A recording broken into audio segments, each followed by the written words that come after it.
కొడితే కొట్టాలి, సిక్స్ కొట్టాలి. ప్రస్తుతం ఈ పాటను పాడుతున్నారు మాలీవుడ్ హీరోలు. వారం వారం ప్రతి వారం మాలీవుడ్ కు ఒక బ్లాక్ బస్టర్స్ అందిస్తున్నారు. బాల్ కొడితే స్టేడియం బయటే పడుతోంది.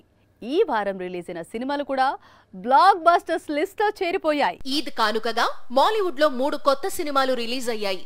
మూడింటికి 3 కూడా పాజిటివ్ రివ్యూస్ తెచ్చుకోవడంతో మాలీవుడ్ గురించి మరోసారి పాన్ ఇండియా వైడ్ గా డిస్కషన్ జరుగుతోంది. ఈసారి ఫాహద్ ఫాజిల్ సూపర్ హిట్ మూవీతో తిరిగొచ్చాడు. అతను నటించిన ఆవేశం అక్కడి థియేటర్స్ ను షేక్ చేస్తోంది. చాలా కాలంగా మాలీవుడ్ కు బ్లాక్ బస్టర్ బాకీ పడ్డాడు ఫాహద్. ఆవేశంతో ఆ లోటును తీర్చబోతున్నాడు. ఇక మోహన్ లాల్ గారి అబ్బాయి ప్రణవ్ మోహన్ లాల్ నటించిన వర్షన్ గల్క్ శేషం కూడా మంచి టాక్ తెచ్చుకుంది.